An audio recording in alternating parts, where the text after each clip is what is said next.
Selamat pagi Bapak Ibu Saudara yang dikasihi Tuhan.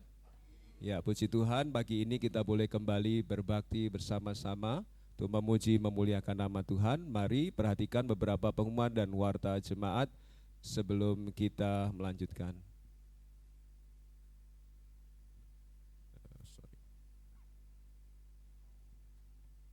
Sudah dihubungkan ininya, Bang Boy? Oke. Oh, sana ya. Klik lagi.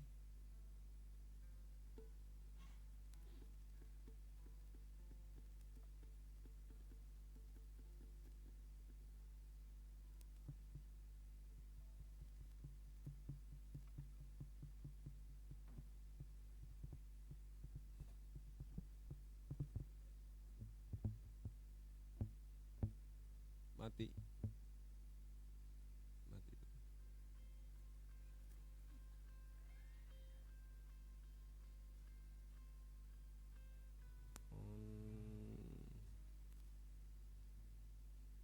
Ya. Jemaat peserta Jemaat peserta kebaktian di gedung gereja mohon tetap menerapkan protokol kesehatan, terutama diimbau untuk mengenakan masker.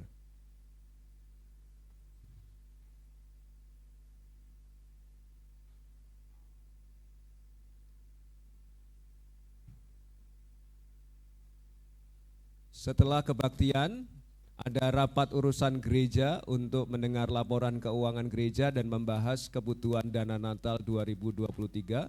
Jadi anggota gereja mohon berpartisipasi dalam rapat urusan gereja supaya jangan nanti saudara tiba-tiba mendapat informasi kok saya nggak diajak bicara dan lain sebagainya. Ya, mohon bisa ikut anggota gereja di dalam rapat urusan gereja.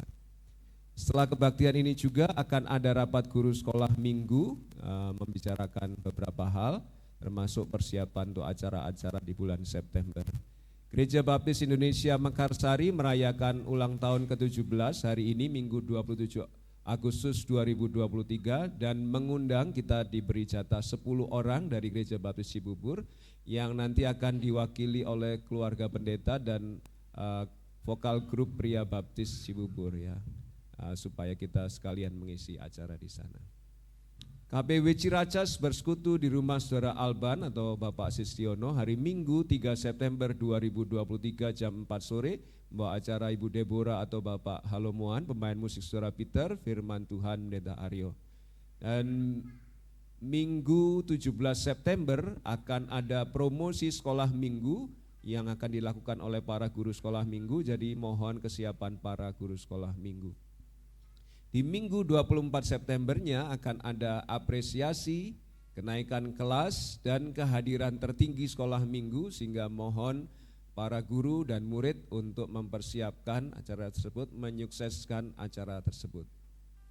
Mari terus doakan Asian Baptist Women Union, puji Tuhan dari kekurangan dana sebesar 4 miliar sekarang hanya kurang 100 juta dan hari semakin mendekat, panitia semakin sibuk. Acaranya akan dilaksanakan 11 sampai 14 September di Hotel Mercure Jakarta. Mari terus kita doakan. Gereja Baptis Indonesia Cibubur saat ini menggunakan 3 warna kantong persembahan, merah persembahan perpuluhan, emas pembangunan gedung, biru PPW Namotrasi. Silahkan Bapak Ibu Saudara memberi menurut gerakan Roh Kudus, menurut kemampuan masing-masing. Persembahan persepuluhan Bapak Ibu Saudara yang mengikuti dari secara online dapat ditransfer ke nomor rekening BCA atas nama Ibu Krisnawati 8770859027 yang akan dilaporkan di WhatsApp grup jemaat. Jika ada koreksi mohon memberitahu gembala sidang. Data kehadiran minggu lalu jam doa Rabu 33 orang di gedung gereja, secara online 22. Kaum muda Cibubur Sabtu yang lalu 11 orang, sekolah minggu lalu 69. Kebaktian minggu lalu 102 orang, pria baptis minggu sorenya 15 orang. Di Namotrasi hari Sabtu remaja 12 orang, kelas baptisan hari Minggu 3 orang, sekolah minggu 34 orang, kebaktian anak 28 orang, kebaktian minggu 49 orang. Mari terus doakan Namotrasi karena lokasinya di lingkungan orang-orang yang tidak percaya ya. Petugas hari ini pembawa acara Bapak Bagia Syurian, pemain musik Saudara Rafael, Saudara Aaron, Saudara Peter, Saudara Damas, slide Saudara Angel Leonardo, OBS Saudara Anthony Halim, sound system Bapak Setio Aji Wicaksono, persembahan Saudari Rahel dan Ibu Trivena, penerima tamu Ibu Tursini, Ibu Lita, keamanan Bapak Suroso. Petugas minggu depan hari Rabu 30 Agustus, renungan Bapak Andreas Tukiran, pembawa acara Saudara Sevanya Tristan, pemain musik Saudara Kevin Mahardika, operator slide Saudara Aaron Kristo, BS Saudara Damas Saka, operator sound system Saudara Boy Adil Kanzai. Pembukaan sekolah minggu depan 3 September, Ibu Rahayu Sulistiowati dengan iringan musik Saudara Boy Adil Kanzai. Kebaktian minggu depan, pembawa acara Bapak Rudi Patmanto, pemain musik Saudara John Lee, Saudara Rafael, Bapak Setio Aji, slide Saudara Unik Wahyudi, OBS Saudara Anthony Halim, sound system Bapak Purnomo, persembahan Bapak Bambang, Bu Kris, tamu Bu Retno, Ibu Tini, keamanan Bapak Sugeng Rianto. Dari mimbar saya mengucapkan selamat ulang tahun hari Senin besok Ibu Elmina Siaan atau Ibu Panjaitan. Lalu hari Kamis Adik Dian Putri Permantasari, putri dari Bapak Sabari, dan tanggal yang sama Ibu Yulia Magdalena, istri dari Pak Awi. Selamat ulang tahun Bu Elmina, Adik Dian dan Bu Yulia, Tuhan memberkati. Bapak Ibu Saudara bisa menyampaikan secara langsung ketika bertemu orangnya atau melalui WhatsApp grup gereja kita di tanggal ulang tahun mereka. Demikian pengumuman dan warta jemaat yang terakhir di hari Jumat ya. Maaf, masih ada satu lagi. Enggak boleh dilupakan nih ya. Bapak Sis Tiono Kristianto 1 September. Oh, pantesan KPW-nya minta di Ciracas ya. Oke. Selamat ulang tahun Kung Sis Tiono, Tuhan memberkati, sehat selalu. Jadi yang berulang tahun ada 4 orang minggu ini. Bapak Ibu Saudara bisa mengucapkan secara langsung atau melalui WhatsApp grup gereja kita. Mari kita masuki kebaktian ini dengan khidmat. Selamat berbakti, Tuhan memberkati.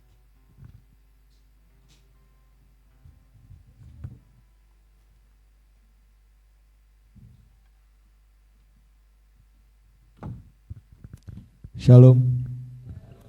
Selamat pagi Bapak Ibu yang terkasih dalam nama Tuhan Yesus. Apa kabar? Kayaknya kurang luar biasa kalau nanya. Sekali lagi saya tanyakan, apa kabar? Luar biasa, puji Tuhan. Di dalam Tuhan kita harus selalu luar biasa, karena Tuhan kita luar biasa. Mari kita siapkan hati dan pikiran kita. Kita akan memasuki kehadirat Tuhan, kita akan memuji, memuliakannya, dan juga mendengarkan firman Tuhan. Panggilan berbakti, Mazmur 31 ayat 20-25. Alangkah limpahnya kebaikanmu yang telah kau simpan bagi orang yang takut akan kau, yang telah kau lakukan bagi orang yang berlindung padamu di hadapan manusia. Engkau menyembunyikan mereka dalam renaungan wajahmu terhadap persengkokolan orang-orang. Engkau melindungi mereka dalam pondok terhadap perbantahan lidah. Terpujilah Tuhan, sebab kasih setianya ditunjukkannya kepadaku dengan ajaib pada waktu kesesakan. Aku menyangka dalam kebingunganku, aku telah terbuang dari hadapan matamu. Tetapi sesungguhnya engkau mendengarkan suara permohonanku ketika aku berteriak kepadamu minta tolong. Kasihilah Tuhan, hai semua orang yang dikasihinya. Tuhan menjaga orang-orang yang setiawan, tetapi orang-orang yang berbuat congkak diganjarnya dengan tidak tanggung-tanggung. Kuatkanlah dan teguhkanlah hatimu, hai semua orang yang berharap kepada Tuhan. Tuhan kita memang sudah sungguh baik kepada kita. Dia selalu memberikan apa yang kita minta, apa yang kita butuhkan, dan apa yang kita perlukan. Sudah selayaknya kita memuji dan muliakan namanya. Mari dengan bangkit berdiri, kita angkat pujian Yesus kau sungguh baik.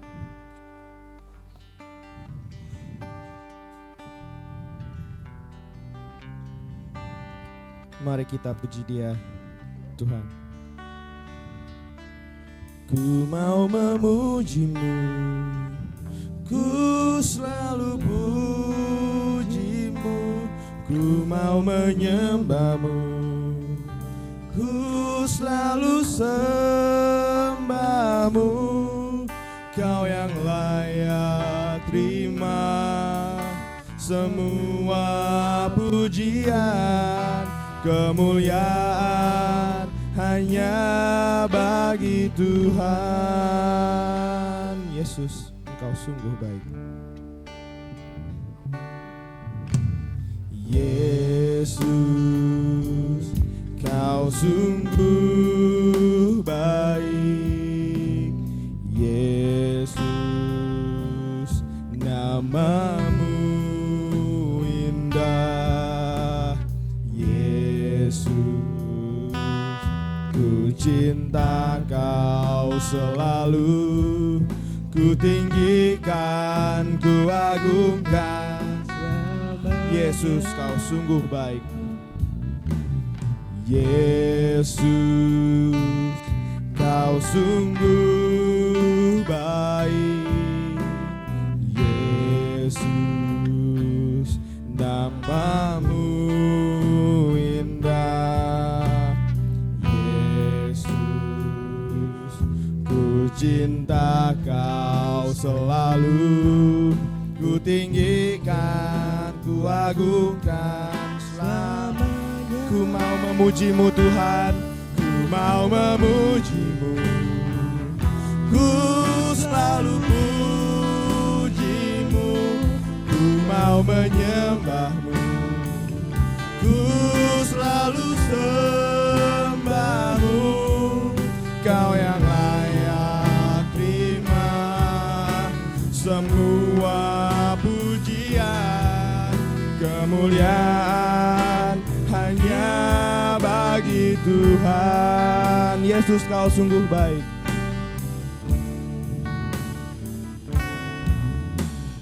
Yesus, Kau sungguh baik. Yesus, nama-Mu indah. Yesus, nama-Mu indah. Yesus, ku cinta Kau selalu, ku tinggikan, ku agungkan. Ku mau memuji-Mu Tuhan, ku mau memuji-Mu, ku selalu puji-Mu, ku mau menyembah-Mu, ku selalu sembah-Mu.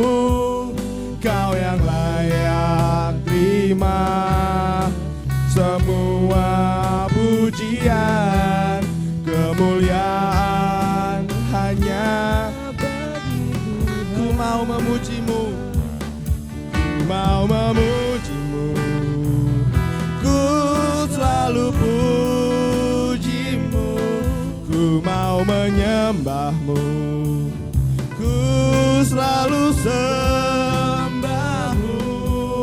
Kau yang layak terima semua pujian, kemuliaan hanya bagi Kau yang layak terima Tuhan. Kau yang layak terima semua pujian, kemuliaan hanya bagi Tuhan. Kemuliaan hanya bagi Tuhan. Kemuliaan hanya bagi Tuhan. Mari kita bersatu dalam Tuhan. Tuhan Allah, Bapa yang bertata dalam kerajaan surga yang mulia, Engkau sungguh baik terhadap kehidupan kami. Kami mengucap syukur Engkau selalu menyertai kami sampai detik ini. Sampai kami bisa berdiri di tempat ini, di rumah-Mu. Itu tak terlepas dari campur tangan kuasa-Mu Tuhan. Kau yang memelihara kami, Kau yang menyertai kami, pribadi lepas pribadi, setiap langkah kehidupan kami. Terima kasih Tuhan. Ampuni segala dosa dan kesalahan kami agar kami boleh layak pada saat ini untuk menghadap hadirat-Mu. Sucikan dan kuduskan kami Tuhan. Berkati kami, fokuskan kami, hati dan pikiran kami, agar pujian dan penyembahan kami boleh layak di hadapan-Mu. Berkati kami, para petugas yang melayani-Mu pada hari ini. Bila pelayanan kami boleh Kau terima, menjadi persembahan yang kudus dan harum di hadapan-Mu. Berkati setiap jemaat yang hadir di gereja ini, biar mereka boleh mendapatkan berkat yang tercurah daripadamu saja Tuhan. Berkati juga untuk pendeta Aryo Basuki yang akan menyampaikan firman-Mu pada pagi hari ini. Urapi beliau dengan Roh Kudus-Mu, agar hanya firman-Mu saja yang keluar dari mulut. Bapa, kami mau serahkan acara ini ke dalam tangan kuasa-Mu. Biarlah acara ini penuh dengan Roh Kudus. Hanya di dalam nama Tuhan Yesus Kristus kami berdoa dan mengucap syukur. Amin. Masih tetap dengan berdiri, kita tidak perlu ragu lagi, karena Yesus adalah sahabat kita yang setia dan menolong kita. Mari kita angkat pujian, tiada ku ragu lagi. Boleh bertepuk tangan. Kita nyanyikan dengan penuh sukacita, karena Dia, Tuhan kita, yang selalu memimpin kita dalam rintangan atau badai kehidupan. Tiada ku ragu lagi untuk mengikut-Mu Yesus. Tiada ku ragu lagi untuk melayani-Mu. Walau banyak rintangan dan badai pun menerjang, tiada ku ragu lagi untuk selamanya. Yesus, Yesus sahabatku, sahabatku, penolong dalam hidupku. Ku rindu semua orang mengenal-Mu. Engkau jalan kebenaran, memberi hidup yang kekal bagi tiap orang yang percaya padamu. Tiada ku ragu lagi untuk mengikut-Mu Yesus. Tiada ku ragu lagi melayani-Mu. Walau banyak rintangan dan badai pun menerjang, tiada ku ragu lagi untuk selamanya. Yesus, Yesus sahabatku, sahabatku, penolong dalam hidupku. Ku rindu semua orang mengenal-Mu. Engkau jalan kebenaran dan memberi hidup yang kekal bagi tiap orang yang percaya padamu. Yesus, Yesus sahabatku, Yesus, Yesus sahabatku, penolong dalam hidupku. Rindu semua orang mengenal-Mu. Kau jalan kebenaran dan memberi hidup yang kekal bagi tiap orang yang percaya padamu. Amin. Silakan duduk kembali. Dialah pemberi jalan kebenaran dan hidup yang kekal bagi kita, orang percaya. Pembacaan Alkitab diambil dari Yohanes 7 ayat 14 sampai dengan 24. Kita akan membacakan silih berganti. Saya akan membacakan ayat yang genap, jemaat akan membacakan ayat yang ganjil. Yohanes 7 ayat 14 sampai 24. Waktu pesta itu sedang berlangsung, Yesus masuk ke bait Allah lalu mengajar di situ.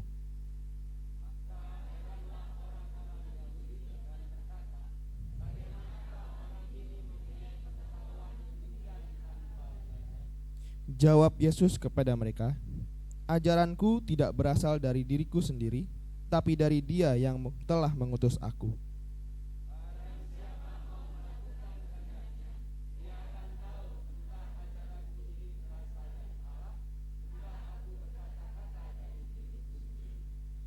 Barang siapa berkata-kata dari dirinya sendiri, ia mencari hormat bagi dirinya sendiri.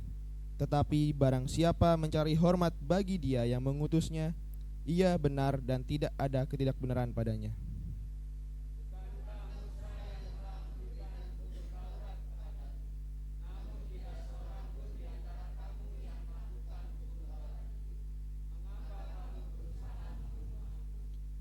Orang banyak itu menjawab, "Engkau kerasukan setan. Siapakah yang berusaha membunuh engkau?"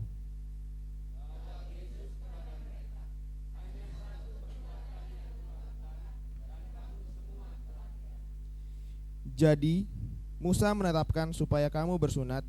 Sebenarnya sunat itu tidak berasal dari Musa, tetapi dari nenek moyang kita.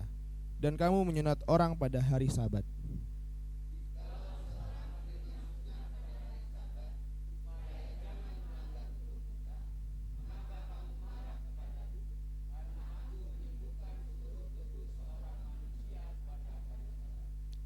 Janganlah menghakimi menurut apa yang nampak, tetapi hakimilah dengan adil. Demikian firman Tuhan yang nanti akan dijabarkan oleh Pendeta Arul Basuki dengan khotbah tidak ada ketidakbenaran pada Yesus. Kita akan mendengarkan persembahan pujian dari Pria Baptis Indonesia Cibubur.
Terima kasih PBI. Sebenarnya anggotanya banyak ya, tapi yang datang maju hanya berenam dengan gitaris.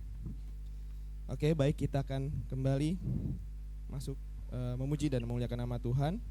Kita angkat pujian nyanyian Saksian Iman dari nyanyian pujian 265, Indahlah Yesus Bagiku.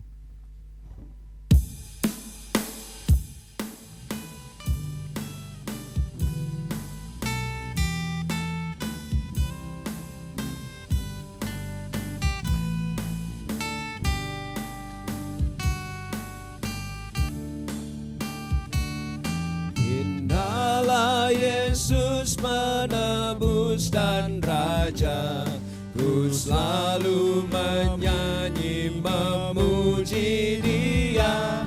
Ketika lemah ku harap padanya, indahlah Yesus bagiku. Indahlah Yesus bagiku. Indahlah Yesus bagiku. Oh, indah nian hidup dalam Tuhan. Indahlah Yesus bagiku.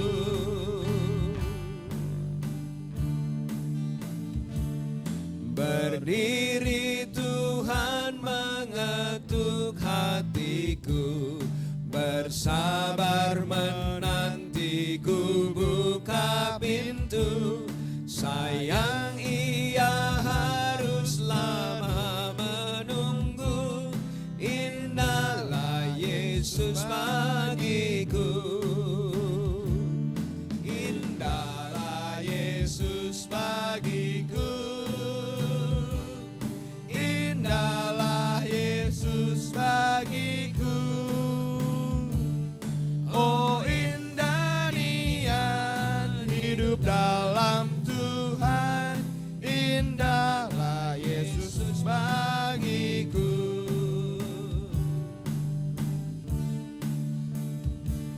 Sesudah ku buka Tuhan masuklah. Kegelapan di hatiku hilang segera. Ku naik ke puncak tinggalkan lembah. Indahlah Yesus bagiku. Indahlah Yesus bagiku. Indahlah Yesus bagiku. Oh, indah nian hidup dalam Tuhan. Indahlah Yesus bagiku.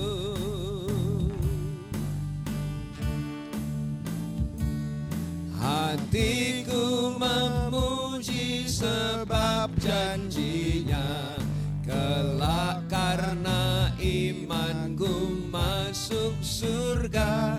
Ku akan memandang wajahnya mulia.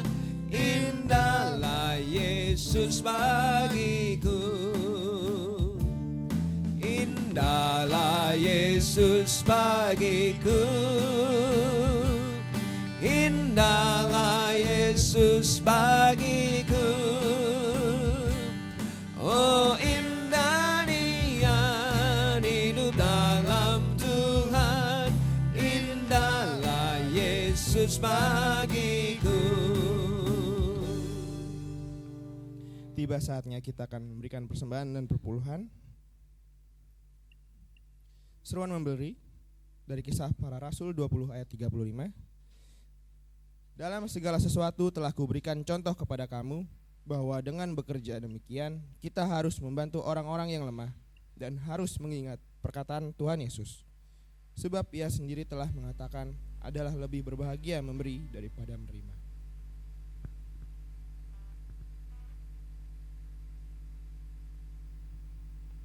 Saudara Rahel akan memimpin kita dalam doa.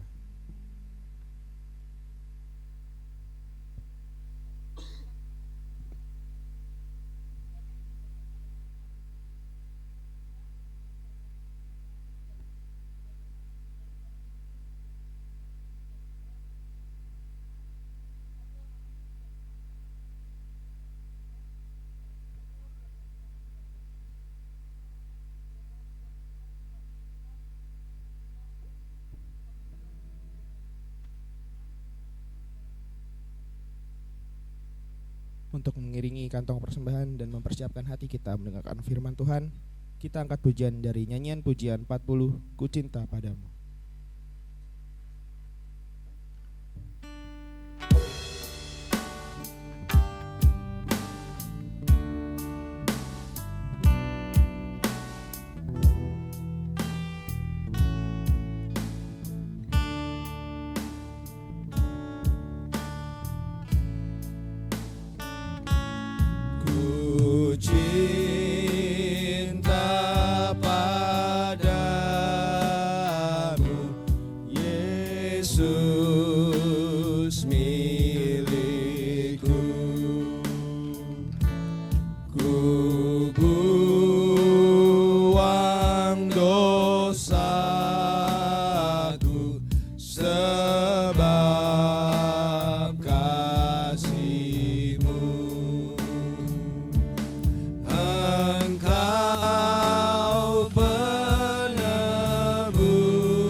Kedua,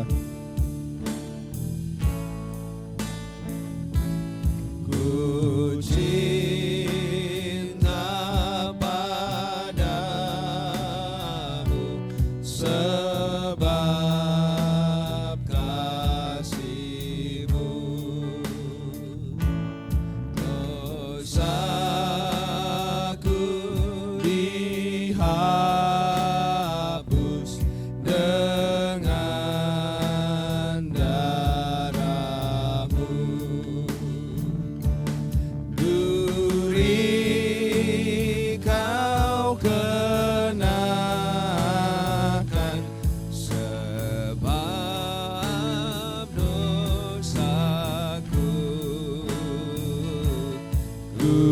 cinta padamu,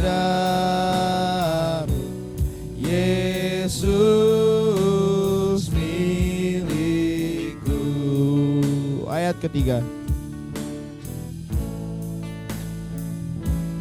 hidup atau mati, aku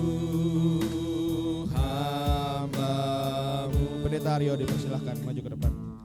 Namamu ku puji setiap waktu, ya sampai ajalku tetap kasihku. Ku cinta padamu, Yesus milikku. Pendeta Aryo. Di surga yang mulia, istana Bapa, Kau akan ku puja senantiasa.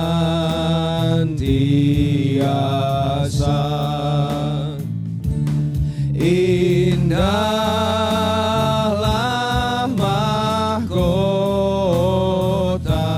karuniamu,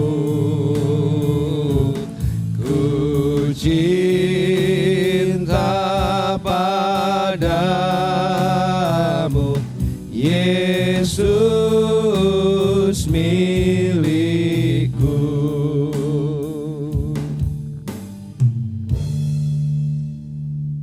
Benar ya Tuhan, biarlah ini sungguh-sungguh menjadi tekad kami, tidak sekedar di mulut, tapi juga di dalam kehidupan kami sehari-hari. Bersama-sama kami telah memuji, memuliakan nama-Mu lewat lagu-lagu yang kami kumandangkan, juga lewat persembahan persepuluhan yang kami kumpulkan. Kiranya Tuhan berkenan. Saat ini tiba waktunya bagi kami untuk bersama-sama memperhatikan kebenaran firman-Mu. Berkuasalah baik atas hamba-Mu yang menyampaikan kebenaran firman-Mu maupun seluruh jemaat-Mu yang kami akan belajar bersama-sama. Tuhan mengaruniakan Roh Kudus yang telah mengilhami para penulis Alkitab dan juga yang berkuasa memberi pertolongan kepada kami untuk mengerti secara akal, tapi juga memahami secara rohani, sehingga hidup kami diperbarui, diubahkan, ditegur, dikuatkan oleh firman-Mu.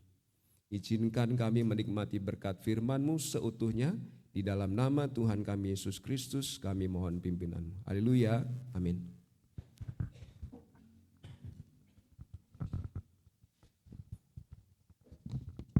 Terima kasih kepada pembawa acara dan pemain musik yang sudah menolong kita memuji memuliakan nama Tuhan.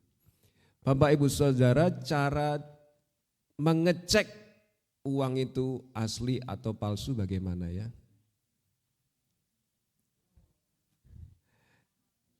Dilihat, diraba, diterawang.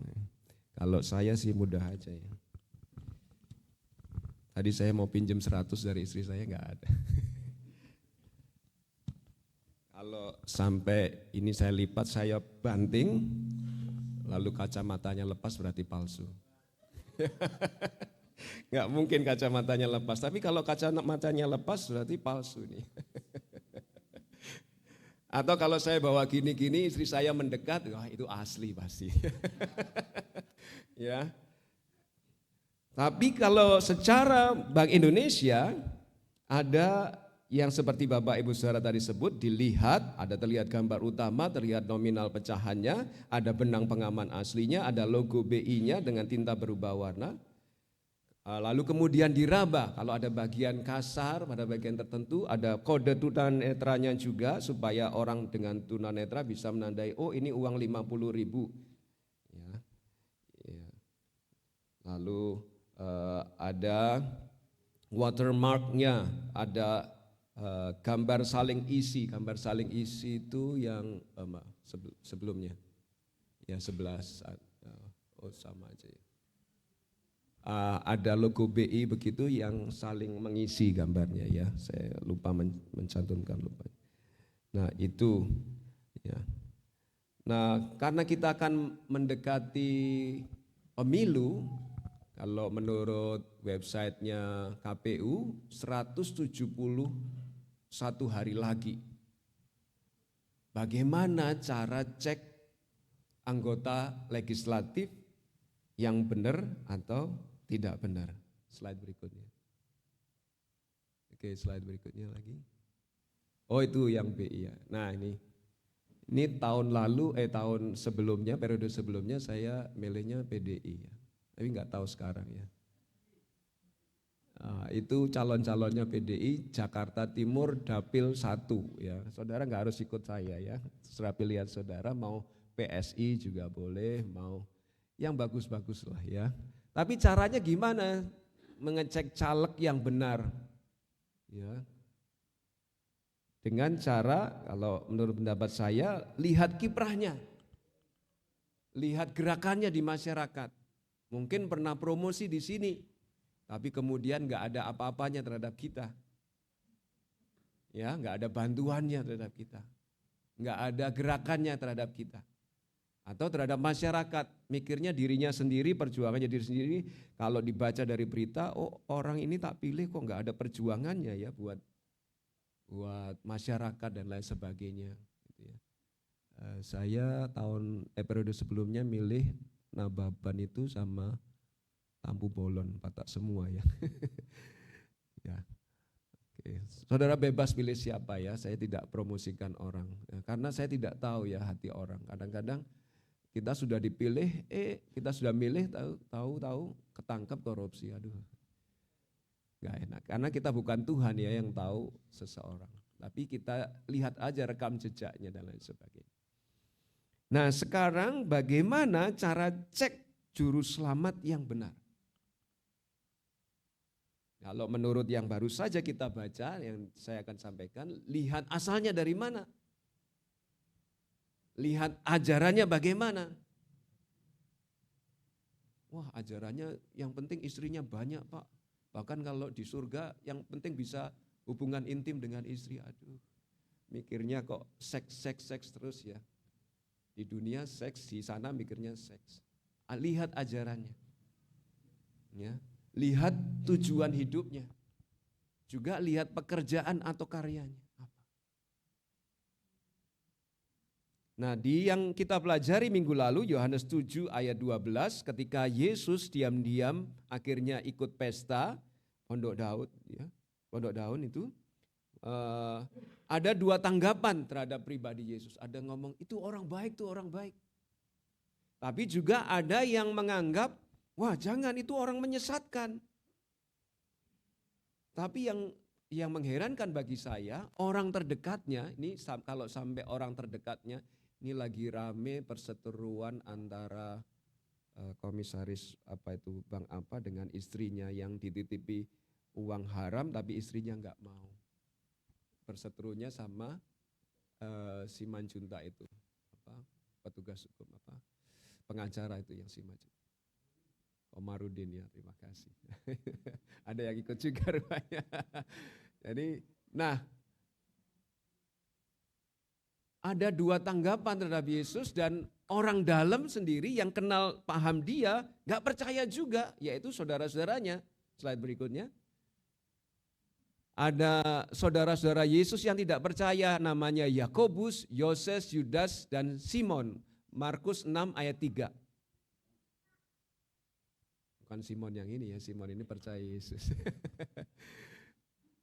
Tapi saudara Yesus itu 5 yang menghidupi, menjalani kehidupan bersama Yesus, lihat mujizatnya, lihat pengajarannya kok sampai gak percaya.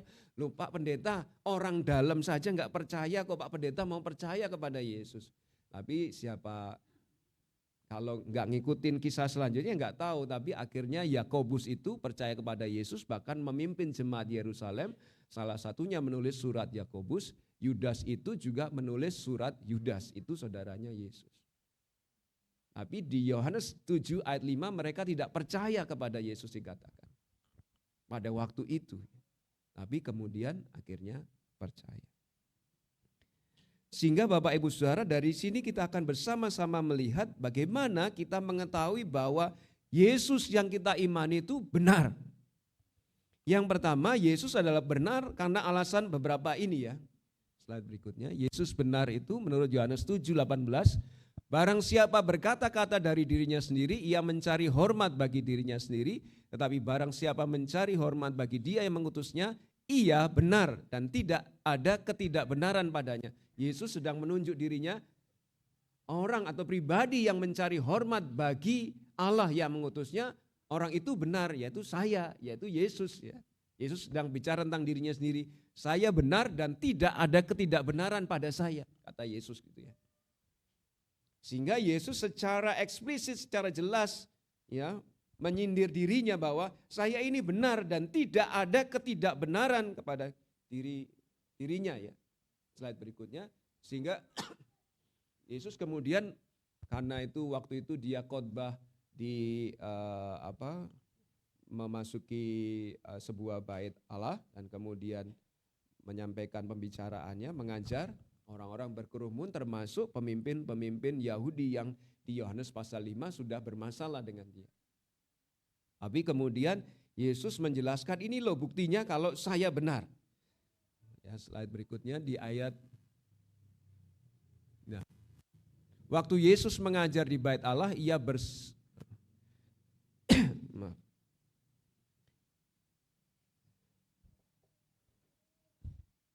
Yesus adalah benar karena diutus Allah di ayat 16. Saya tidak ke situ dulu ya. Ayat 16 saya bacakan. Jawab Yesus kepada mereka, ajaranku tidak berasal dari diriku sendiri tetapi dari Dia yang telah mengutus aku. Yesus benar karena Dia telah diutus oleh Allah Bapa. Sehingga pengajarannya saja bukan berasal dari dirinya sendiri, tetapi berasal dari Yesus. Dan itu diulang tidak saja di 16, kalau Bapak Ibu Saudara bawa Alkitab, di 18 dia juga mengulang, tadi sudah kita baca, barang siapa berkata-kata dari dirinya sendiri, ia mencari hormat bagi dirinya sendiri, tapi barang siapa mencari hormat bagi dia, yaitu Allah yang mengutusnya, ini secara tersirat Yesus menunjuk bahwa Allah yang mengutus saya loh. Maka orang itu benar dan tidak ada ketidakbenaran padanya. Sehingga diulang lagi di 28 dan 29 ini. Waktu Yesus mengajar di bait Allah, ia berseru, memang aku kamu kenal. Aku tahu bapakmu, aku tahu ibumu, kamu anak tukang kayu kan, nama bapakmu Yusuf toh, ibumu Maria toh. Ya. Dan saudaramu ini dan itu toh, kami kenal kamu. Tapi kok kamu berani ngajar kami gitu ya. Memang aku kamu kenal dan kamu tahu dari mana asalku, namun aku datang bukan atas kehendakku sendiri, tetapi aku diutus oleh Dia menunjuk kepada Allah Bapa yang benar yang tidak kamu kenal. 29. Aku kenal Dia, kenal Allah Bapa, sebab aku datang dari Allah Bapa dan Dialah yang mengutus aku. Mengapa Yesus sering mengutip hal ini? Mengapa Yesus sering mengutip hal ini? Slide berikutnya. Karena ini masalah keberadaan dan status Yesus yang membuat dia punya otoritas. Saya berani ngajar kalian meskipun gak punya gelar, karena saya berasal atau diutus dari Allah sendiri. Kalau Yesus memang adalah pemuda yang coba-coba nyari sensasi, seperti RG ya, yang baru nyari sensasi dengan menghina Pak Presiden. Jika Yesus itu rohaniwan pemula, nyoba-nyoba nyari sensasi, ngapain harus percaya kepada Dia? Tapi kalau memang Yesus itu sesuai yang dikatakannya dan Dia benar adalah utusan yang dari Allah, maka lebih baik kita beriman kepadanya dan taat kepadanya. Ya. Lebih baik kita beriman kepadanya dan taat kepadanya. Jadi Bapak Ibu Saudara, yang pertama, mengapa Yesus adalah benar? Karena Yesus diutus Allah Bapa. Kedua, selain Dia diutus Allah Bapa, yang slide berikutnya,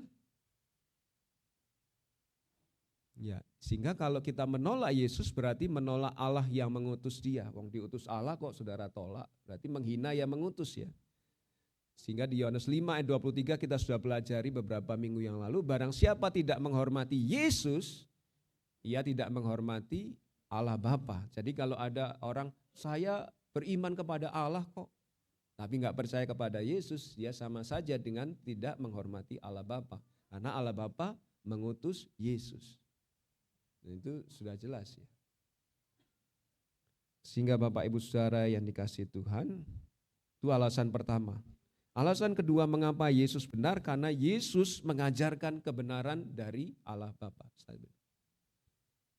Yesus tidak menghadiri pesta bersama saudara-saudaranya untuk tampil secara wah hebat ya, karena saudara-saudaranya waktu itu mengusulkan kan, kalau kamu ingin dikenal, tampillah, pertunjukkan kehebatanmu sehingga orang mendukung.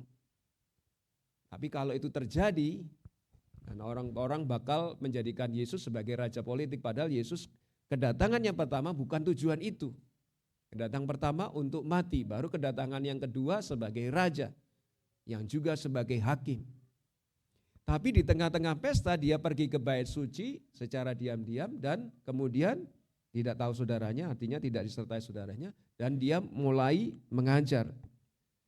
Ketika dia mulai mengajar, orang-orang takjub. Sehingga karena orang-orang takjub, mungkin juga pemimpin agama Yahudi takjub. Di ayat 15 itu saya bacakan, maka heranlah orang-orang Yahudi dan berkata, bagaimanakah orang ini mempunyai pengetahuan demikian tanpa belajar? Itu maksudnya ingin merendahkan Yesus ya, slide berikutnya. Ingin merendahkan Yesus, ini enggak belajar loh, kok berani ngajar kita? Sehingga kelihatannya seolah-olah pertanyaan kagum, pertanyaan terpesona, bagaimana orang enggak berpendidikan ini? Maka heranlah orang-orang Yahudi dan berkata, bagaimanakah orang ini mempunyai pengetahuan demikian tanpa belajar? Wah, dia enggak pergi ke sekolah kami kok, enggak ikut pelajaran para rabi kok, berani-beraninya ngajar, enggak punya gelar, enggak punya titel, bukan lulusan seminari kok berani-beraninya ngajar. Maksudnya supaya enggak mau dengar ajaran Yesus, dan dikatakan di situ heranlah, tapi herannya bukan heran dalam konteks takjub, tapi heran ini kok ada orang berani amat ya, nggak pernah sekolah sama kita, nggak ikut pendidikan sama kita, kok berani-beraninya mengajar.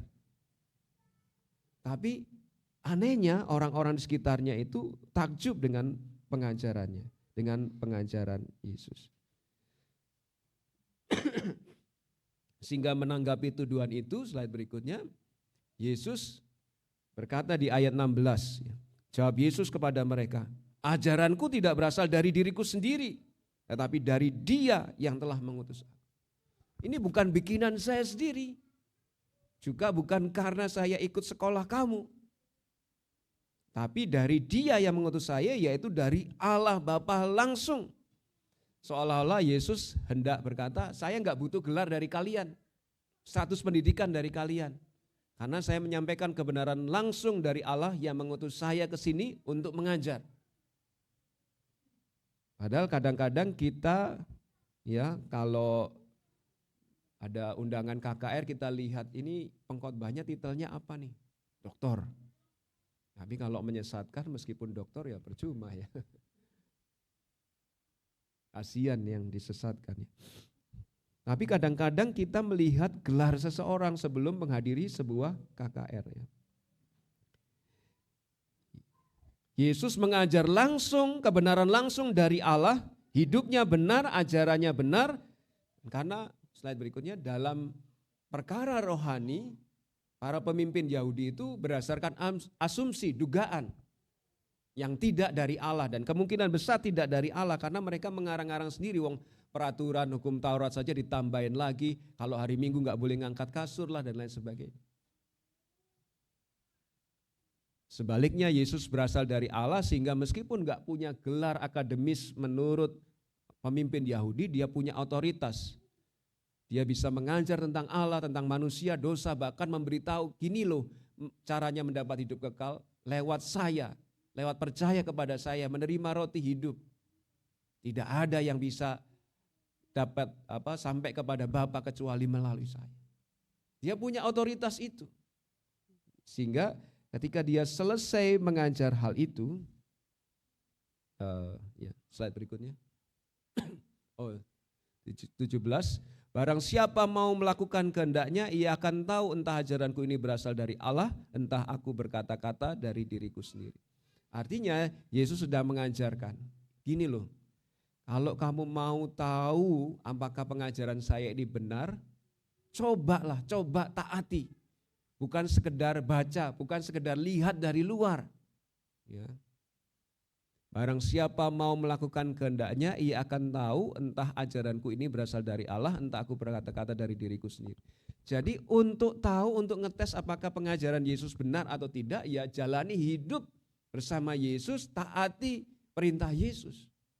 Bukan lihat dari luar, oh katanya Yesus itu bukan Tuhan, kok dipercaya sih. Itu kan lihat dari luar, belum benar-benar masuk. Itulah sebabnya kita sebagai orang tua ataupun kakek nenek bertanggung jawab mengajarkan, tapi pada akhirnya keputusan anak-anak atau cucu-cucu kita sendiri yang mengambil keputusan, bukan kita. Kamu jadi Kristen ya?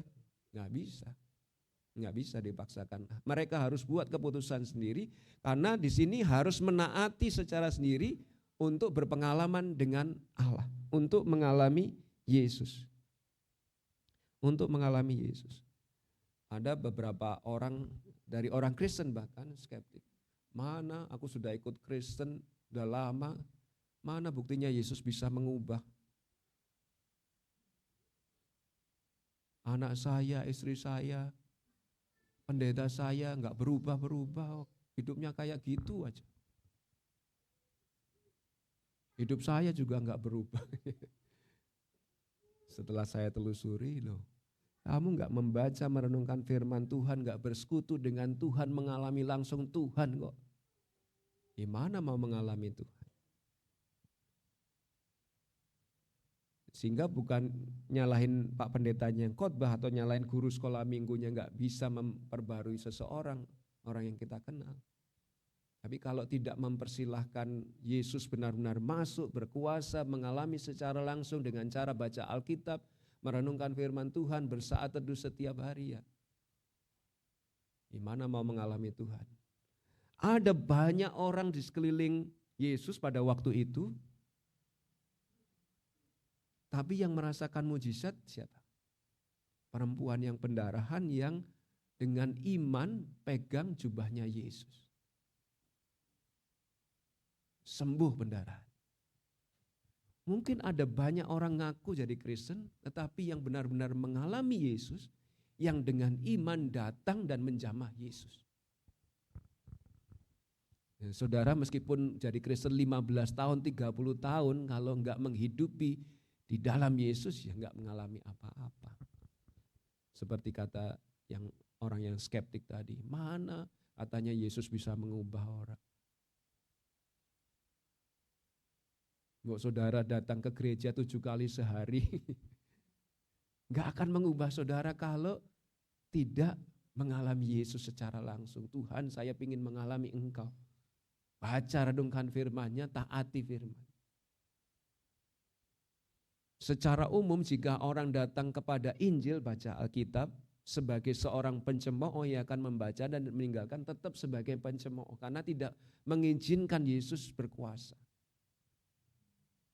Slide berikutnya, secara umum juga jika seorang datang dengan kerelaan hati untuk menaati kehendak Allah, Tuhan saya mau mengizinkan Engkau, mempersilahkan Engkau, apa aja dengan hati saya silahkan deh. Supaya saya dapat mengalami. Maka Allah akan menunjukkan kepada orang itu kebenaran. Seperti perempuan yang pendarahan ini. Ada banyak orang di dekat Yesus sampai Yesus tanya, siapa megang jubahku? Murid-muridnya heran. Loh Yesus, ini ada kerumunan banyak yang bisa, banyak orang megang jubahmu lah. Enggak, ada kuasa keluar dari aku. Orang itu ngaku, saya Tuhan. Imanmu menyelamatkan. Jadi mau mengalami Yesus, ya harus menjamah Yesus, mengalami Yesus. Ada persekutuan dengan Yesus, bukan sekedar KTP-nya Kristen, bukan sekedar ke gereja. Ada itu kosternya Kalvari, ke gereja tiap hari Minggu, tapi tidak percaya Yesus, ya tidak mengalami Yesus. Jadi bukan karena ke gereja ya, tetapi karena mengizinkan Yesus berkuasa, berinteraksi atas hati, hidup, dan seluruh keberadaan kita. Ya. Termasuk ketika baca Alkitab, wah saya disuruh Bu Guru, Pak Guru sekolah minggu baca Alkitab, baca aja. Sudah selesai Pak. Tapi kalau tidak diizinkan, mengendap di pikiran, direnungkan, dilakukan.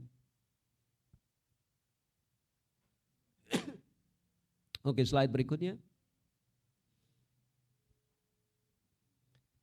Yesus benar karena Yesus diutus Allah Bapa mengajarkan kebenaran, dan di ayat 18 ini karena Yesus berusaha memuliakan Allah Bapa. Barang siapa berkata-kata dari dirinya sendiri, ia mencari hormat bagi dirinya sendiri. Tapi barang siapa mencari hormat bagi Dia yang mengutusnya, ia benar, tidak ada ketidakbenaran padanya. Dan Yesus itu pada waktu datang ke bumi, Dia tidak mencari kemuliaannya, sehingga ketika didorong oleh saudara-saudaranya, udah kamu promosi dirimu, tunjukkan mujizatmu, atau ditantang oleh iblis, jatuhkan dirimu dari hubungan bait Allah ini. Nanti kan kamu ditolong oleh malaikat Tuhan. Tapi orang-orang akan melihat dan kamu akan terkenal karena kehebatanmu itu. Tapi Yesus tidak mencari kemuliaan bagi dirinya sendiri. Ketika Dia di bumi, Dia menjelma menjadi manusia, bahkan jelmaan yang dipilih adalah budak, hamba, anak tukang kayu, miskin. Dan dalam keadaannya sebagai manusia, Dia taat, bahkan taat sampai mati kayu. Pada hari yang ketiga Dia bangkit, dan setelah menampakkan diri ke murid-muridnya, Dia naik ke surga dan kembali duduk di sebelah kanan Allah Bapa. Nanti Dia akan datang kembali dengan kuasanya yang dahsyat untuk menghakimi semua orang, agama apapun, baik yang hidup maupun yang mati. Namun saat di bumi waktu itu, tujuan Yesus adalah memuliakan Allah Bapa. Slide berikutnya.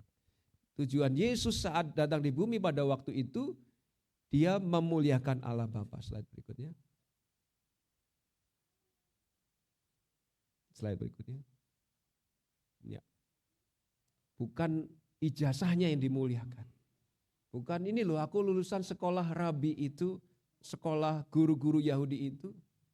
Sehingga ini juga jadi ujian bagi saya, juga bagi para pengajar ketika berbicara. Bukan titel kita yang kita tonjolkan, ini loh saya doktor. Sehingga saya bisa bicara begini begitu, bukan.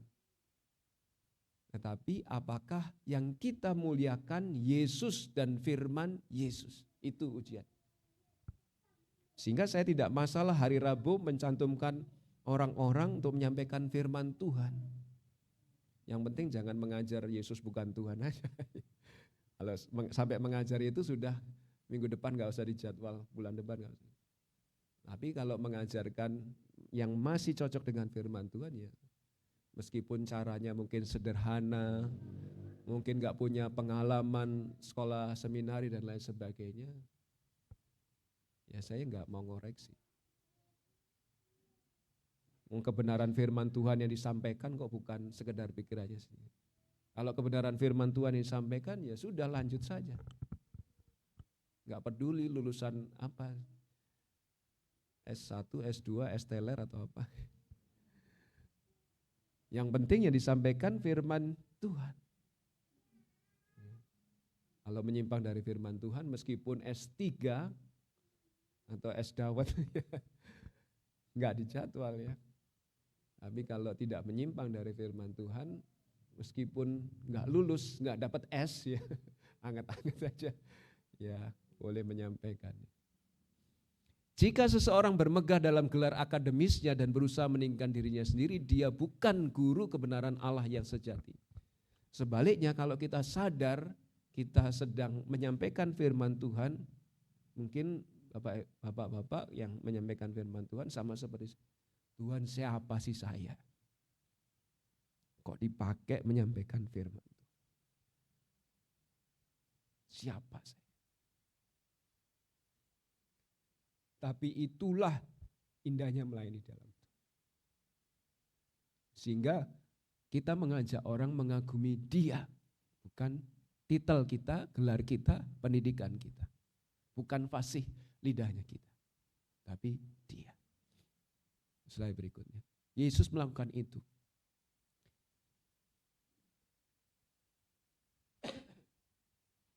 Sehingga ketika orang-orang itu merasa takjub dan kagum, Yesus tidak mempercayakan dirinya kepada mereka. Karena Yesus tahu ya. Karena Yesus tahu siapa mereka.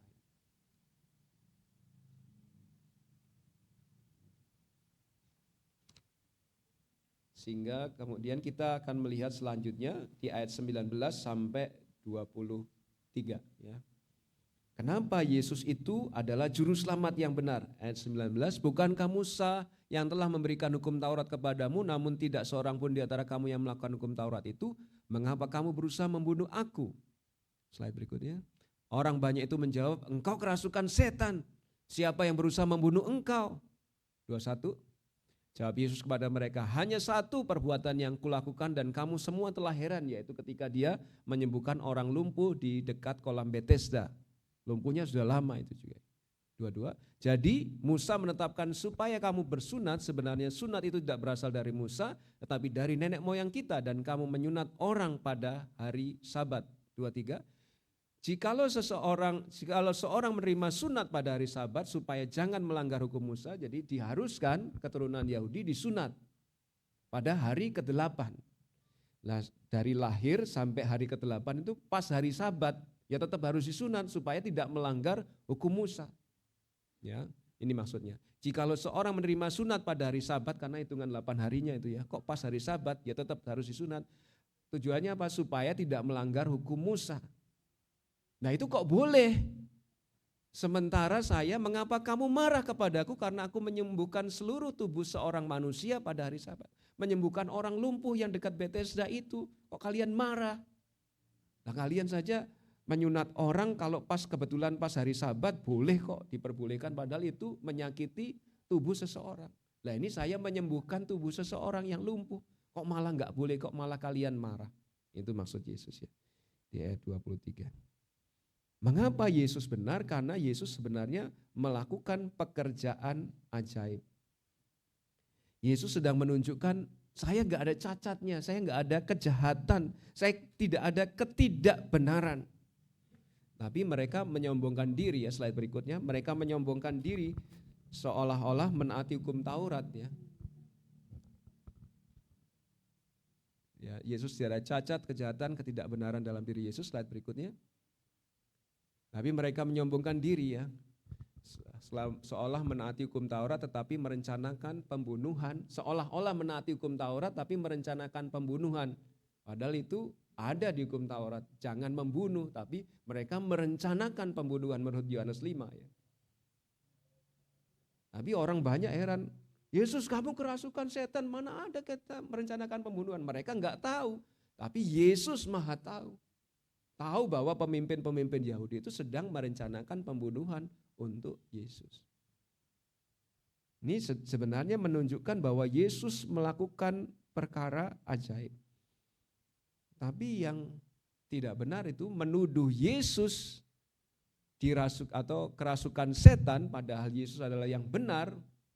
Itu bahaya, ya. Sehingga Yesus menanggapi di ayat 21. Ayat 21 ini sebenarnya menunjuk pada peristiwa penyembuhan orang sakit lumpuh di dekat kolam Bethesda. Jawab Yesus kepada mereka, hanya satu perbuatan yang kulakukan dan kamu semua telah heran. Kalian heran. Saat saya menyembuhkan orang lumpuh itu, pada orang itu lumpuh itu sudah lama sakitnya, lalu saya menyuruh dia membawa tikar, gara-gara saya menyuruh dia membawa tikar, kalian ribut, bahkan merencanakan pembunuhan. Slide berikutnya. Sehingga akibat perbuatan ini orang Yahudi menganiaya Yesus dan berusaha membunuh Yesus di pasal 5 ayat 16 dan 18. Dan kemudian di ayat 23 tadi, ya, yang sudah saya jelaskan.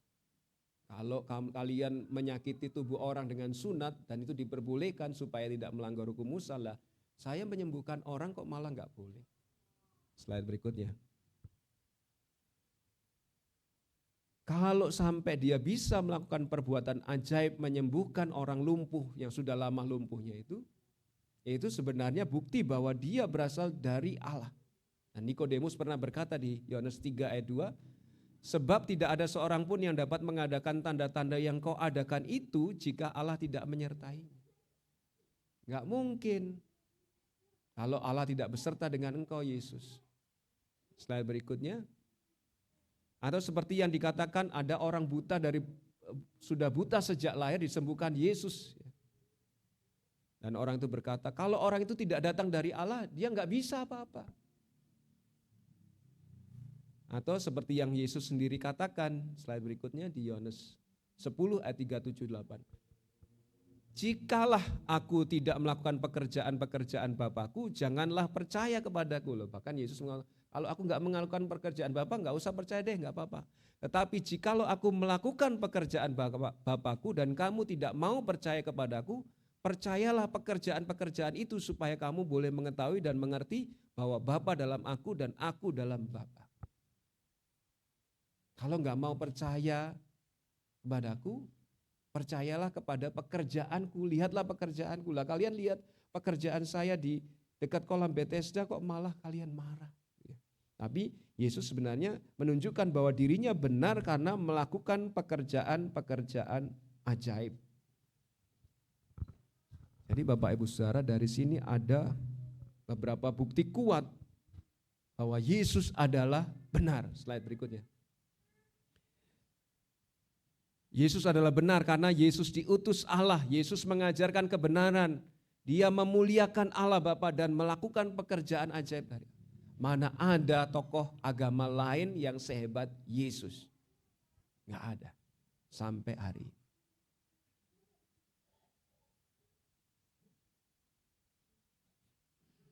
Tapi Pak Pendeta, masih banyak orang tidak percaya, bahkan dokter yang terakhir beberapa bulan yang lalu bilang bahwa Yesus bukan Tuhan. Banyak yang sudah ngaku Kristen terus pindah keyakinan, meninggalkan Yesus. Loh, kalau memang Yesus benar karena dia itu utusan Allah, mengajarkan kebenaran dari Allah, mencari kemuliaan Allah dan melakukan pekerjaan ajaib dari Allah, kok masih banyak orang tidak percaya?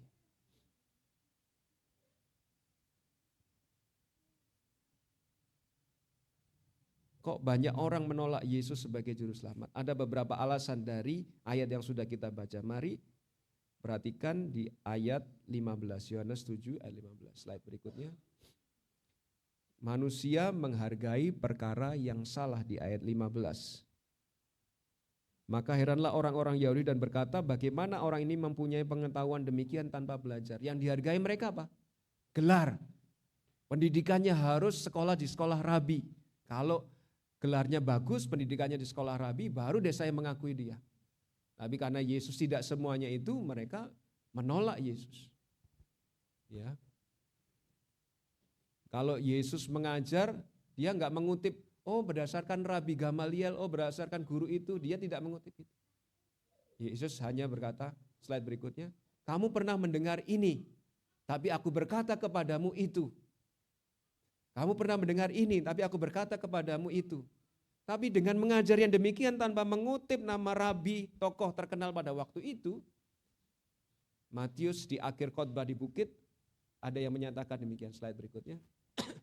Dan setelah Yesus mengakhiri perkataan ini, takjublah orang banyak itu mendengar pengajarannya, sebab Yesus mengajar mereka sebagai orang yang berkuasa, tidak seperti ahli-ahli Taurat mereka. Orang yang mengalami pada saat itu, tahu langsung, merasa langsung, wah ini lain nih pengajarannya, enggak seperti ahli Taurat, meskipun pendidikannya keren, sekolahnya lulusan luar negeri dan lain sebagainya. Ini lain nih, kami merasakan ada suasana yang lain, ada kuasa yang lain. Mereka merasakan dan itu dibuktikan, ya. Sehingga meskipun ada banyak yang menyalibkan Yesus, tetapi setelah itu ada yang mengambil keputusan percaya Yesus, sampai ketika Petrus berkhotbah 3.000 orang bertobat. Bahkan ketika Yesus sudah disalib, ada beberapa orang memukul-mukul dirinya karena merasa keliru kami menyalibkan. Sehingga pertobatannya terjadi di peristiwa Petrus khotbah, peristiwa Pentakosta, ya 3.000 orang. Slide berikutnya. Yesus ditolak karena manusia menghargai yang salah. Ya, meskipun kita tidak bukan berarti, oh Pak kalau begitu nggak perlu sekolah ya, bukan ya. Kita tetap perlu gelar akademis ya. Tapi kalau kita terlalu menjunjung tinggi gelar sehingga meremehkan orang yang mungkin nggak dapat S itu, tapi bisa mengajar dan mengajarnya benar, kita malah kehilangan berkat ya. Siapa nih yang khotbah, yang renungan hari Rabu? Wah nggak mau denger lah. Dia lulus apa itu? Kita kehilangan berkat. Padahal mungkin yang disampaikan sungguh-sungguh disiapkan Allah lewat melalui orang yang nggak punya S ini. Sehingga siapapun yang menyampaikan termasuk di hari Rabu, saya berusaha pay attention, berusaha memperhatikan. Siapa tahu memang untuk saya, negur saya. Jadi ini sikap kita, attitude kita ketika mendengar firman Tuhan, gak lihat gelarnya orang itu, tapi apakah firman yang disampaikan sesuai benar ya, sesuai firman. Alasan lain manusia tidak mau percaya kepada Yesus tadi karena manusia menghargai yang salah, menghargai gelar. Nah, ada anak-anak muda kita, mungkin di antara anak-anak muda yang pernah menjadi bagian dari Cibubur menghargai yang salah. Pak, kecantikan lebih hebat daripada Yesus Pak, sehingga dapat cewek cantik, Yesusnya ditinggalin. Kegantengan dan kekayaan lebih hebat daripada Yesus Pak, sehingga dapat cowok ganteng, Yesusnya ditinggalin. Pak, popularitas, kedudukan, jabatan lebih baik daripada Yesus, sehingga Yesusnya ditinggalin ketika dapat kedudukan, popularitas, jabatan. Itu karena menghargai yang keliru, bukan salah Yesusnya, Yesus benar, tapi karena menghargai sesuatu yang lain yang dikira keliru, yang dikira benar tapi ternyata keliru.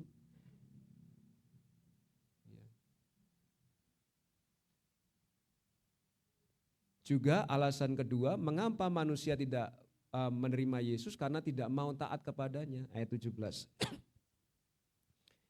Katakan, barang siapa mau melakukan kehendaknya, ia akan tahu ajaranku ini berasal dari Allah, entah aku berkata-kata dari diriku sendiri atau dari Allah. Jadi suruh kalau mau menaati kehendak Allah di dalam firman-Nya, pasti akan mengalami Yesus. Tapi kadang-kadang orang tidak mau percaya Yesus karena, maksud saya percaya dan harus tunduk kepada anak tukang kayu, Pak. Pinternya aja pinter saya. Ya. Jadi orang menolak Yesus bukan karena Yesusnya tidak benar, tetapi karena tidak mau taat kepada Yesus. Orang-orang menjadi ateis, tidak percaya Allah itu ada, karena kalau percaya Allah itu ada, mereka harus siap tanggung jawab kepada Allah. Tapi lebih baik percaya Allah enggak ada, kan saya enggak peduli tanggung jawab kepada siapa. Hidup-hidup terserah saya. Kalau percaya Allah ada, berarti nanti mati saya tanggung jawab dong kepada Allah. Apalagi kalau saya percaya kepada Yesus. Wah, tiap hari harus bertanggung jawab kepada Yesus, ngomong saya, perbuatan saya ini.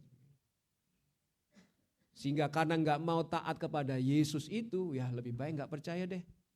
Susah jadi Kristen. Itu alasannya. Bukan karena Yesus tidak benar, tapi karena enggak mau taat kepada Yesus. Alasan lain kenapa orang tidak mau atau menolak Yesus, selain mereka menghargai perkara yang salah, mereka tidak mau taat kepadanya, juga karena manusia suka kemunafikan, ya. Di ayat 19. Ini kita, ya termasuk saya, kita suka ini. Bukankah Musa yang telah memberikan hukum Taurat kepadamu, ini kata Tuhan. Namun tidak seorang pun di antara kamu, tokoh-tokoh pemimpin Yahudi, yang melakukan hukum Taurat itu. Mana buktinya? Mungkin mereka di dalam hati, mana buktinya? Sehingga di ayat 19 Yesus menjawab, mengapa kamu berusaha membunuh aku? Loh, kalian gak melakukan hukum Taurat toh? Perpuluhan, persembahan setia. Tapi sekarang begitu tahu saya menyuruh orang mengangkat tempat tidurnya setelah saya sembuhkan, dan itu pas hari Sabat, kalian berencana membunuh saya, melanggar peraturan keberapa itu dari hukum Taurat. Berarti kalian gak melakukan hukum Taurat, kata Yakobus. Kalau semua dilakukan tapi satu saja gagal, sama gagal semuanya.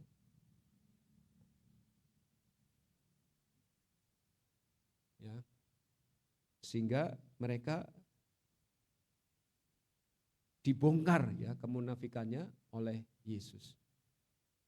Kalian katanya mengikuti hukum Musa, gak boleh melanggar hari Sabat, tapi kalian sendiri mau melanggar hari Sabat dengan merencanakan pembunuhan kepada. Itu kan munafik ya. Tapi mereka suka itu daripada harus percaya kepada Yesus. Ya, sehingga Yesus menekankan kalau mau menaati Allah, maka dia harus menaati Yesus yang diutus oleh Allah. Sehingga pemimpin gereja pada abad mula-mula, Agustinus berkata, jangan berusaha memahami untuk percaya, tapi percayalah supaya bisa memahami. Jadi percaya dulu untuk bisa memahami, bukan paham dulu, pikiran saya gimana nih? Saya ngerti enggak? Baru ngerti, baru percaya. Enggak harus demikian. Tapi justru kata Agustinus, percaya dulu, nanti baru bisa paham. Slide berikutnya. Ini sudah saya sampaikan tadi, dengan kata lain jika kita membaca Alkitab tapi tidak dalam rangka taat, ya kita tidak akan mengalami Allah. Yohanes 14:21 berkata, barang siapa memegang perintahku dan menaati, dialah yang mengasihi aku. Dan barang siapa mengasihi aku, ia akan dikasihi oleh Bapakku, dan aku akan mengasihi dia dan akan menampakkan diriku kepadanya. Jadi kalau kita taat kepada Allah, ya, itu bukti kita mengasihi Allah, ya. Maka kita akan dikasihi oleh Bapa dan oleh Yesus, dan baik Bapa maupun Yesus akan bersama-sama menunjukkan dirinya kepada kita.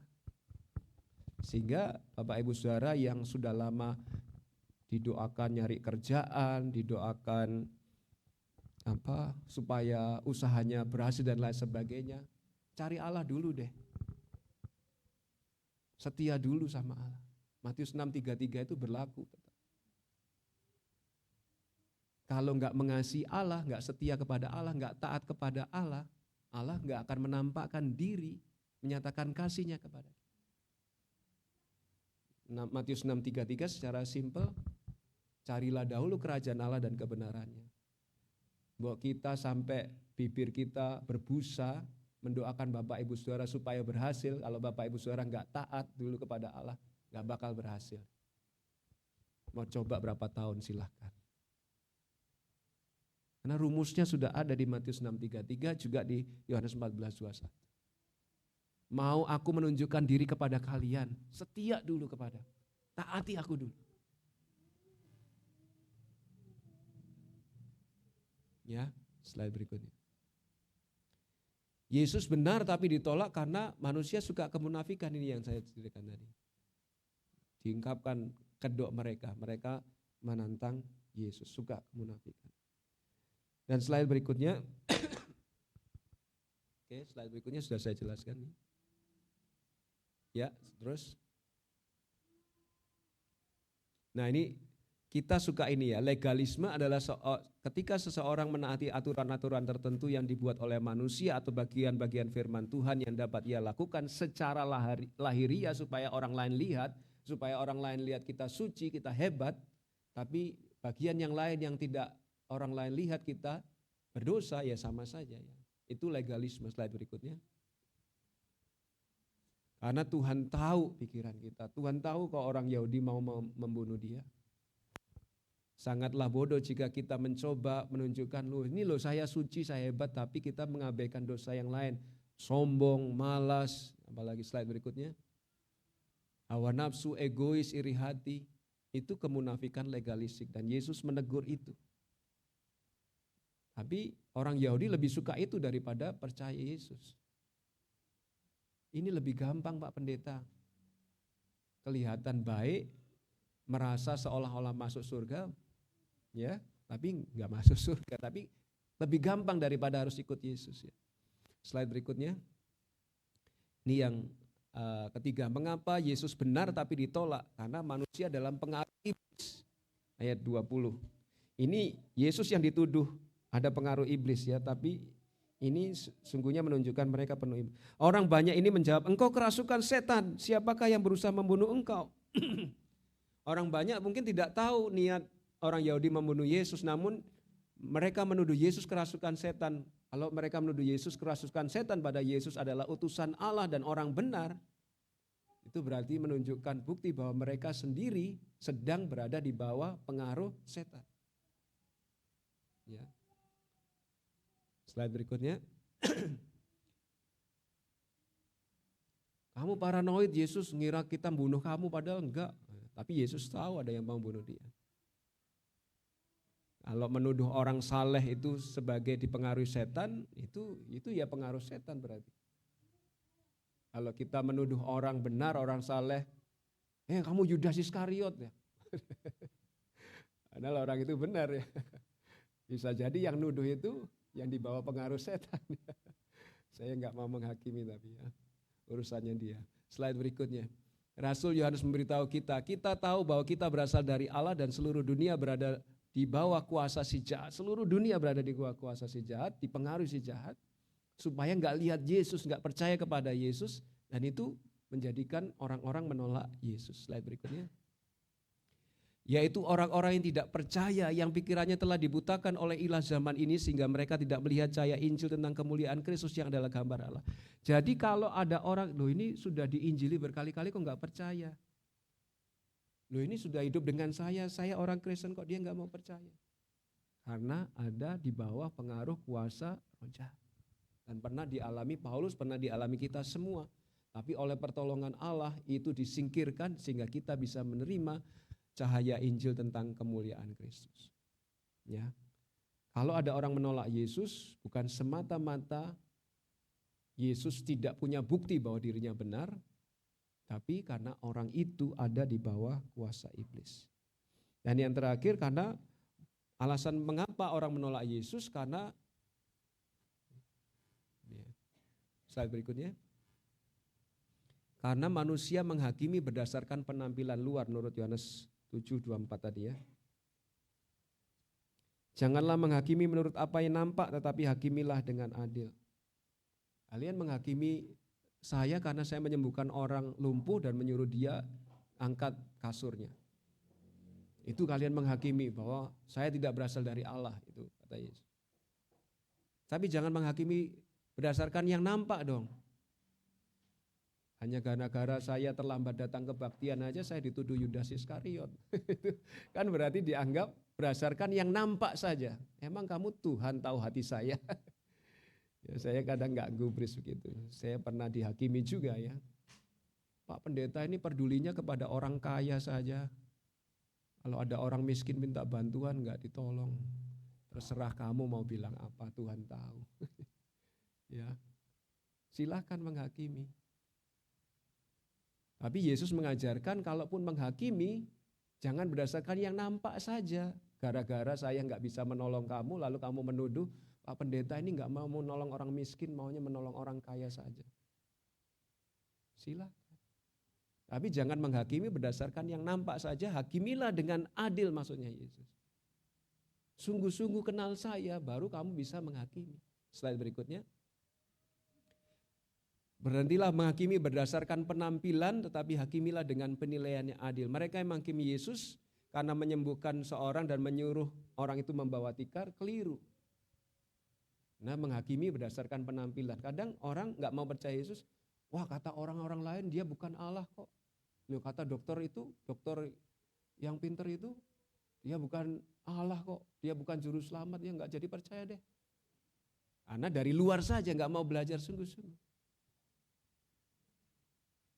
Padahal yang dilakukan Yesus adalah pelanggaran terhadap hukum tambahan, bukan hukum Tauratnya. Tetapi orang Yahudi mau melanggar hukum aslinya, yaitu jangan membunuh. Dan mereka menolak yang benar serta berusaha membunuh yang benar. Ya. Jadi Yesus ditolak bukan karena Yesus tidak benar, Yesus benar, tapi karena manusia mendasarkan penghakimannya pada yang nampak saja. Sehingga Bapak Ibu Saudara dari ini ya, slide berikutnya. Slide berikutnya. Dari sini ketika ada orang tidak percaya, entah itu suami kita, istri kita, anak kita, cucu kita, siapapun di dalam keluarga kita. Bukan karena Yesus tidak benar loh ya. Bukan karena Yesus nggak punya bukti, ada banyak bukti kalau mau belajar. Dan sudah dialami oleh orang-orang pada masa. Tetapi, apa? Slide berikutnya. Karena mereka menghargai perkara yang salah tadi, kekayaan, popularitas, jabatan. Karena mereka tidak mau taat kepada Yesus, enak aja, susah-susah jadi orang Kristen suruh taat pada Yesus. Mereka lebih menyukai kemunafikan yang ringan, ini lebih ringan daripada harus taat kepada Yesus. Kelihatan bagus meskipun gak bagus ya. Atau mereka sedang dibawa kuasa iblis, atau menilai berdasarkan penampilan luar. Sehingga kalau ketemu begini Pak Pendeta, itu anak saya, itu istri saya, itu suami saya, itu cucu saya Pak Pendeta, gimana? Bawalah di dalam doa slide berikutnya. Doakan 5 perkara itu. Tuhan, kalau memang dia sedang dikuasai kuasa roh jahat penguasa alam semesta ini, singkirkan. Buatlah dia melihat terang Injil. Kami pernah mendoakan, keluarga kami pernah mendoakan om saya yang di Bali. Itu 7 tahun baru dia percaya Yesus. Enggak tahu Bapak Ibu Saudara perlu mendoakan anak Bapak Ibu Saudara, cucu Bapak Ibu Saudara, menantu, suami, istri Bapak Ibu Saudara. Perlu berapa tahun? Tapi mungkin layernya banyak ya. Enggak mau taat Yesus, lalu dikelabui oleh kuasa kegelapan, ada 5 layer menutupi dia semua sehingga menolak Yesus. Saudara harus kuat-kuatan doanya. Ya. Jangan sampai orang yang kita kasih berakhir di neraka. Ya. Slide berikutnya. Mari kembali ke ayat 17. Ini yang menjadi barang siapa mau melakukan kehendaknya, taat kepada, ia akan tahu Entah Yesus benar berasal dari Allah atau dia berkata-kata dari dirinya sendiri. Yang katanya dokter itu bukan Tuhan. Tapi Yesus, sudah cobalah, taatilah. Kalau terbukti dia enggak benar, silahkan. Boleh deh. Tapi kalau terbukti benar, saudara kan gigit jari, dan gigit jarinya di neraka, kasihan sekali. Jika kita ingin mengetahui apakah Yesus benar diutus Allah, kita harus bersedia taat kehendak Allah dalam firman-Nya. Ya, bersedia taat, menaati kehendak Allah di dalam firman. Ya. Dan memohon kepada Allah, Tuhan kalau memang Yesus itu juru selamat, tunjukkan kepada saya. Pernah kok ada orang, saya pernah membaca kesaksian orang ateis, gak percaya Allah. Tapi dia diinjili tentang Yesus sehingga dia benar. Kalau memang Yesus itu dia dalam situasi akan mengalami celaka ya, karena mobilnya remnya blong. Kalau memang Yesus itu ada, tolong saya, dia diselamatkan.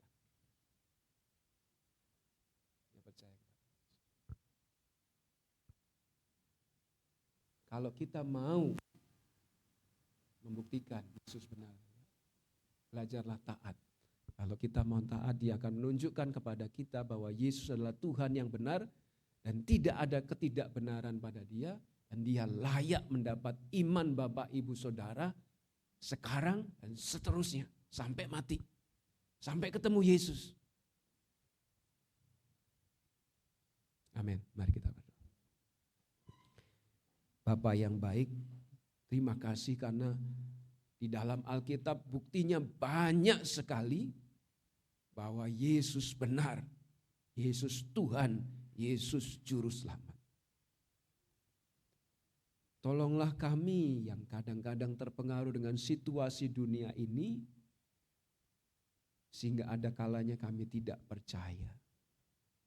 Ada kalanya kami lemah iman. Kami berdoa untuk orang-orang yang kami kasihi yang belum percaya atau sempat mengalami menjadi orang Kristen tapi meninggalkan iman. Tuhan, jika ada kuasa kegelapan yang melingkupi hati pikirannya membuat dia tidak memahami, singkirkanlah itu. Tolonglah dia paham. Kalau ada hatinya yang keras sehingga tidak mau taat kepada Yesus, lembutkanlah hati. Kalau ada kemunafikan di dalam dirinya, singkapkanlah sehingga dia menyadari bahwa dia orang berdosa yang perlu pertolongan juru selamat dan hanya ada di dalam Yesus saja. Tolonglah kami juga Tuhan. Kami sudah mengambil keputusan percaya kepada Yesus. Tolonglah kami tidak berbalik lagi, tapi terus maju bersama Yesus sampai kami ketemu Yesus. Di dalam nama Yesus itulah kami bersyukur atas firman. Haleluya. Amin. Mari kita merespon firman Tuhan ini dengan menyanyi lagu NP 143, Mengikut Yesus Keputusanku. Kita akan nyanyikan semua ayat. Kita akan bangkit berdiri dan menyanyikan lagu ini.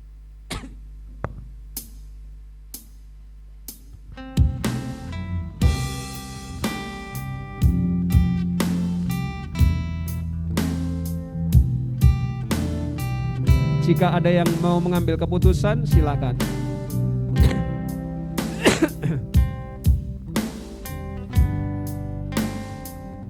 Mengikut Yesus keputusanku, mengikut Yesus keputusanku, mengikut Yesus keputusanku, ku tak ingkar, ku tak ingkar. Tetap ku ikut walau sendiri, tetap ku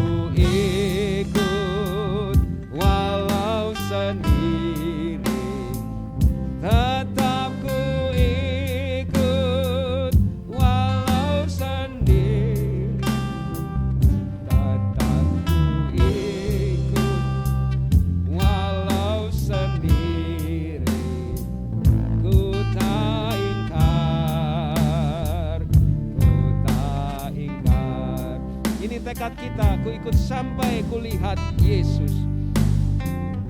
Ku ikut sampai ku lihat Yesus.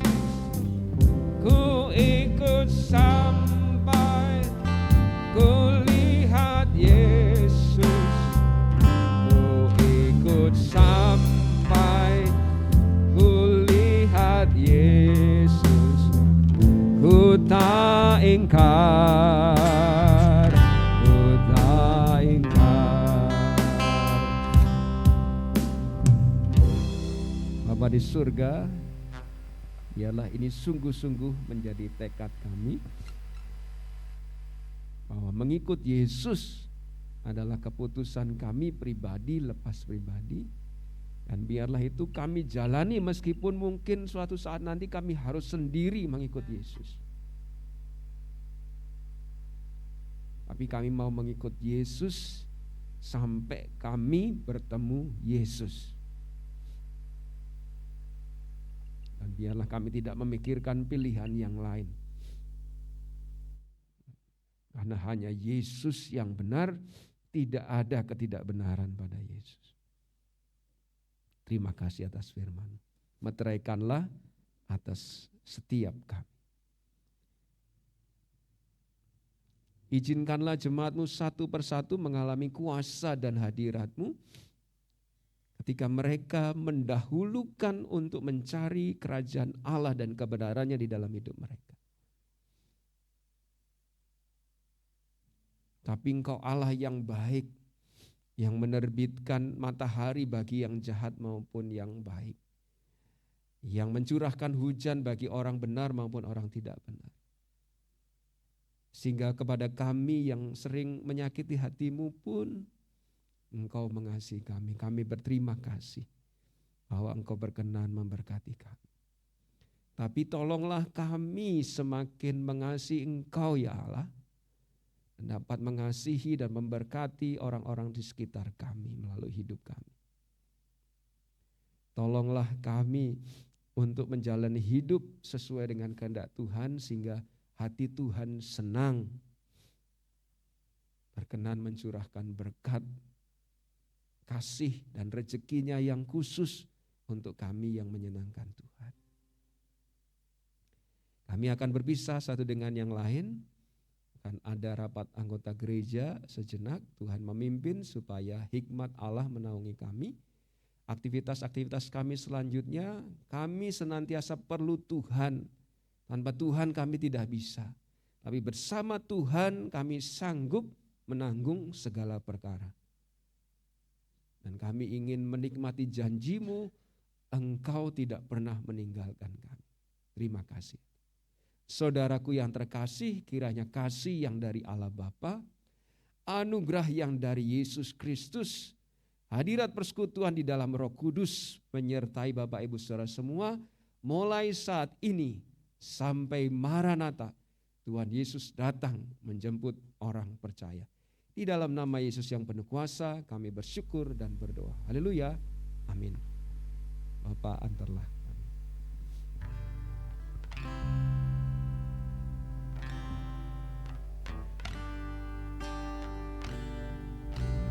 Bapa antarlah kami pulang ke rumah lagi. Berilah kami berkat-Mu dan curahkan kasih-Mu.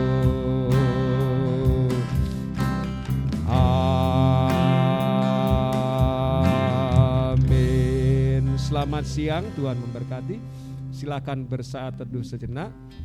Untuk yang bukan anggota gereja, mohon maaf saya tidak bisa menyalami, akan langsung memimpin rapat.